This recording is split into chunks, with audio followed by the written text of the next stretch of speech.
Aquí en las cuevas pensaban que el faraón que perseguía a Moisés acabó escondiendo tesoro en la bola que hay arriba, toda la vez aquí en la bola.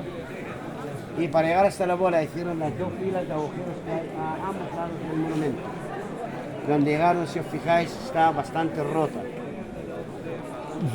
En realidad, en esa bola no hay escondido ningún tesoro. La bola es una bola maciza cavada en la misma montaña. Y la pregunta es, ¿qué es ese edificio? ¿Cuándo fue construido? ¿Por quién? ¿Y en qué tiempo? Todo para poder responder a estas preguntas lo haremos a través de la estructura arquitectónica del edificio, lo haremos a través de las figuras que hay representadas en la fachada y a través de las excavaciones que hicieron los arqueólogos. Primero, antes que nada, ese edificio mide 139 metros de alto, consta de dos plantas. La planta inferior precedida por 6 columnas, las dos del centro separadas de la fachada. En cuanto a las otras dos a ambos lados, en medio, vemos a dos señores caminando al lado de dos caballos. Uno va a dirección este y el otro a dirección oeste. Representa a los dioses gemelos Castor y Pollux. Esos dioses griegos llevaban las almas de los reyes griegos muertos sobre los caballos, conduciéndolos al paraíso. Vemos una sala central, 12 metros cuadrados. A ambos lados, dos cuartos. Fijaros en los capiteles que decoran las columnas, son corintio-alejandrinas, una mezcla entre lo egipcio y lo romano. Encima vemos un arquitrabe que está libre de decoración y sobre este viene un friso decorado con pateras. Las pateras son copas de vino, tazas de vino. Enfrentando a estas copas de vino vemos hipogrifos, que son diferentes figuras de animales en uno mismo. Eso es mitología griega. Ya en la parte superior del friso, ambas esquinas, vemos restos de dos leones alados que representan a esfinges. Los egipcios colocaban los esfinges entre las pirámides con el fin de proteger a los faraones. En cuanto al frontón triangular colocado encima del friso, en el centro vemos el rostro de una señora con el cabello en forma de serpientes. Representa a una medusa. Las medusas se colocaban encima de la entrada de los templos griegos. Según la mitología griega, toda persona que queda mirando fijamente a la medusa se transforma en piedra. Sí. El fin, en realidad, era para evitar las personas que quieran entrar en el templo mirar para arriba, sino que mirar para abajo, dar reverencia, ¿verdad?, a los dioses. Las medusas también se colocaban encima de la entrada de los mausoleos en Mesopotamia, con el fin de apartar, alejar los malos espíritus. El ángulo superior del triángulo vemos el sol cubierto con espigas de trigo.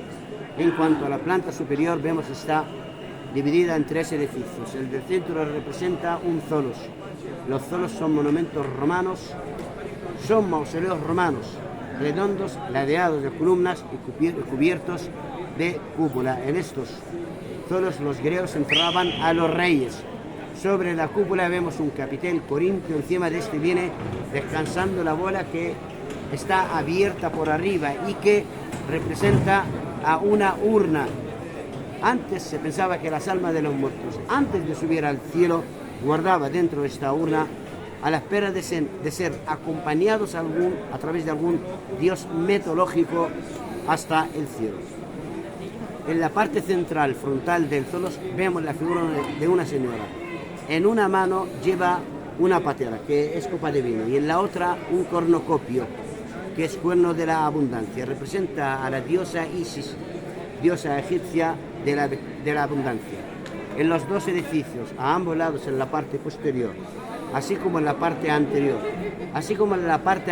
del zolos, ladeando a Isis, 6 figuras de señoras que van levantando un hacha en la mano, un machado, que como si estuvieran bailando con este hacha.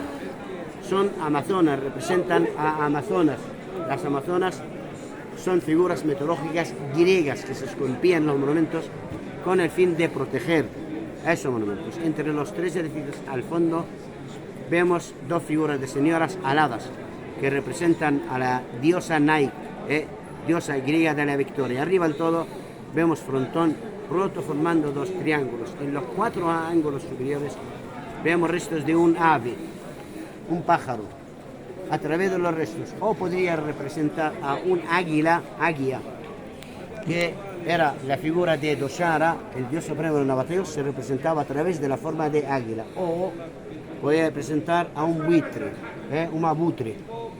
Los buitres en la mitología griega son los que se encargaban de llevar las almas de los reyes muertos dentro de la urna y subirlos al Olimpo junto a los dioses. Bien, pues amigos, ahí tenemos la ejecución arquitectónica del edificio. Ahí vemos tenemos las figuras esculpidas. ¿Qué función podría haber tenido ese edificio? Por un lado, vemos figuras de dioses fúnebres, con lo cual podría tratarse de un lugar de entierro, un mausoleo. Aunque indicios de que en ese edificio fuese enterrada gente o siquiera servido como para velar a muertos, los arqueólogos no encontraron. Por otro lado, vemos figuras de dioses, aunque la distribución arquitectónica del edificio no se parece a los templos de la época. En el año 2000, los arqueólogos cavaron debajo del edificio. ¿Ven la piedra y la reja que hay abajo, debajo, verdad? Cavaron debajo de ese monumento, llegando hasta los 8 metros de profundidad, descubriendo debajo de este monumento 4 tumbas. ¿Esto qué significa? ¿Eso quiere decir? Eso quiere decir que el suelo que estamos pisando nosotros ahora, ese no es el verdadero. El piso verdadero queda a 8 metros más para abajo. ¿Qué es lo que pasó aquí? ¿Se acordáis? Los sistemas hidráulicos que construyen los nabateos para proteger la ciudad de las inundaciones, ¿verdad? Bien, pues todos esos sistemas, debido a los terremotos y al abandono, fijaros, se destruyeron, y fijaros hasta qué punto las aguas torrenciales llegaron a arrastrar arena, piedra, donde dejaron cubriendo el suelo. En las 4 tumbas debajo del tesoro, comunicadas en el interior entre sí, los arqueólogos encontraron restos de 11 esqueletos. En uno de estos, una sola persona enterrada. También encontraron restos de cerámica que eran parte de los platos donde los nabateos colocaban el incienso que quemaban en la ceremonia fúnebre. Todo esto los arqueólogos lo datan entre finales del primer siglo antes de Cristo y principios del primero después de Cristo. Fue durante el reinado de uno de los reyes nabateos más famoso y poderoso que tuvo el reino nabateo, llamado Aretas el IV. Ese rey llegó a reinar desde el año 9 antes de Cristo y hasta el año 40 después de Cristo. ¿Veis todos los monumentos? El tesoro, las tumbas reales, el monasterio. La mayor parte de los grandes monumentos esculpidos en Petra fueron hechos en la época de Aretas el IV. O sea que durante el reinado de Aretas el IV, el reino nabateo de la ciudad de Petra llegó a su máximo esplendor en todo. La pregunta que nos queda: ¿por qué Aretas el IV manda a construir ese monumento? Se piensa que las personas enterradas debajo de este monumento pertenecen a familiares de él. La persona enterrada sola podría representar a su esposa Shakila, que murió antes que él. Probablemente ese monumento fue dedicado al memorial de la muerte de sus familiares. Ahora, disponiendo de una plataforma frontal enfrente de un patio público donde acaba la procesión o la entrada de la gente, ¿verdad? También podría tener, probablemente llegaría a tener alguna función pública a través de la figura de los dioses, seguramente religiosa, como templo. Así y como en Egipto. Y resumiendo, amigos, ese tipo de monumentos probablemente llegaría a tener una doble función, como templos fúnebres, donde se hacían ceremonias religiosas y ceremonias fúnebres, el memorial de los familiares de Aretas el IV enterrados debajo. Amigos, ¿tienen alguna pregunta? Voy a dar 15 minutos tiempo libre. ¿Qué podéis hacer en tiempo libre? Son las 9:15, sobre las 9:30, extendibles a 5 minutos más, 9:30, 9:35. Nos juntamos aquí y seguimos. Hay más cosas para ver. ¿Qué podéis hacer en este tiempo? La mamona. Si queréis subir en camello o si queréis subir para hacer la vista panorámica, habláis ahí con el joven, o si queréis tomar fotos del monumento. ¿Os parece bien, amigos? 20 minutos, listo. A las